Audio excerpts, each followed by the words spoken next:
Welcome. In front of me I have the Redragon. Okay, this name is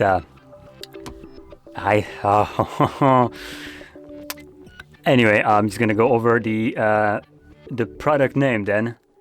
Flekact.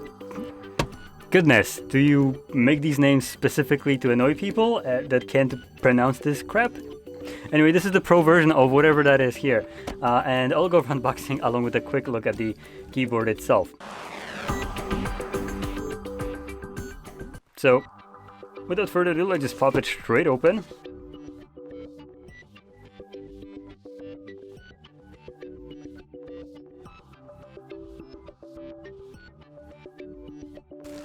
Oh, that's a much chunkier keyboard than I actually expected. For some reason, on the package, it just kind of looked like something that's trying to be a low-profile keyboard. It's most certainly not a low-profile keyboard.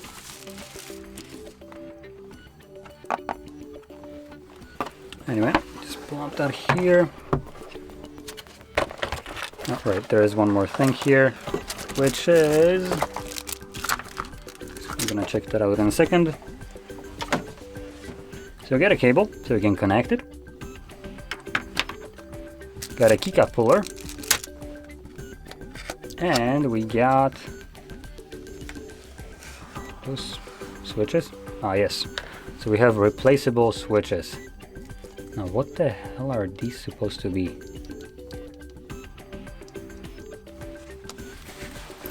Are they lubed?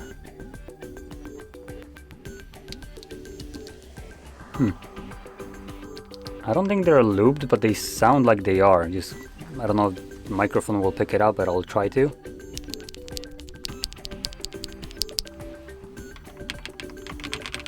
Ooh, that actually sounds...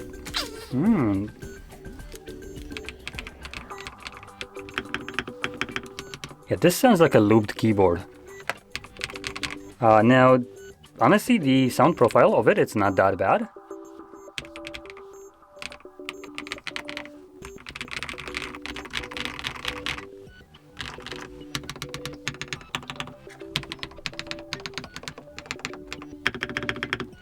Yeah, this is pretty nice sounding keyboard. Okay, I'm actually surprised. This is the first time I'm seeing this company, so I have no idea what to expect. But it has some neat features on here, apart from the fact that I'm not gonna deny, the keyboard does feel cheap, at least when you pick it up. It has this plastic build. It's kind of light when you grab it. For at least what I'm used to, this is what I would be expecting kind of feel-wise from like a more cheap keyboard. But in terms of typing, like sound profile and how it feels like, it feels really nice. Now these switches right here are linear. I don't know what they are exactly, if there's like their own switches. Gonna call them gaming switches. Let's see here. Replacements. It doesn't really state right here. Maybe on a box, let's see. Okay, cool, we have a module, Bluetooth, mode, connecting LCD, cool. Maybe here.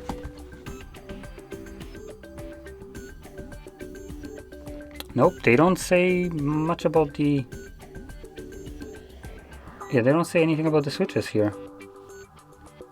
They're talking about the mounting, or basically how it's all mounted, so the back plates and stuff like that, which obviously would contribute to the sound profile, and that is a very pleasant sound profile.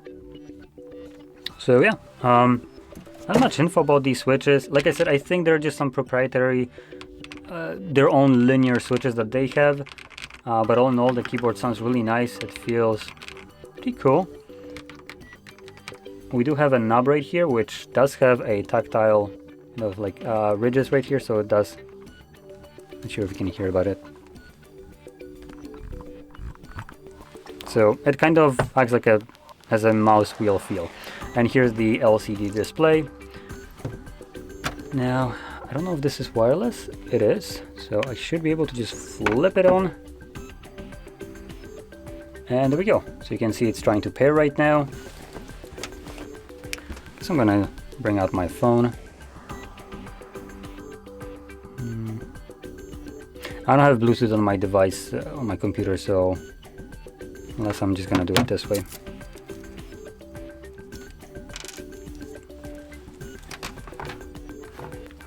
So we have a Type-C right here next to our home switch. And unplug my keyboard.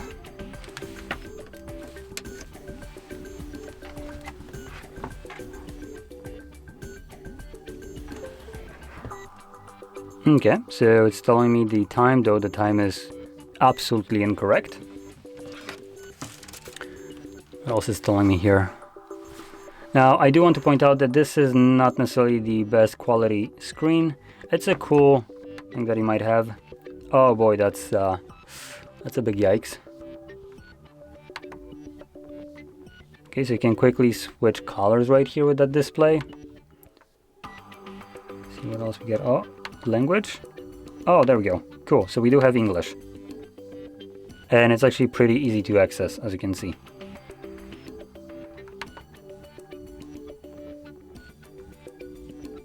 So we have a bunch of effects, easy to access. I haven't really used this all. I mean, obviously, I use this as long as I have been recording this right now. But something tells me that there might be a program for this, so you can actually utilize the display a little bit more, as it possibly could give you more versatility. Oh, and last thing is, this is technically Bluetooth and 2.4 gigahertz keyboard, and the dongle is right over here. So you just can like whip it out from here, and yeah. Now it doesn't go all the way in, and it protrudes a little bit, so that's kind of a weird decision. But anyway, I'm honestly impressed with this more than I thought that it would have been. I thought that's just going to be like a cheap Chinese crappy keyboard with a display and a knob, but turns out it also sounds nice, and the switches do feel nice. Like I said, I have no idea about these switches, so I have no clue also what the weight of actuation right here is. So this is just all kind of like feel, and it does feel nice, sounds nice. So that's kind of what I'm gonna keep it at. Anyway, with that being said, hopefully you found this very helpful, and if you did, don't forget to smash like, subscribe, and thanks for watching.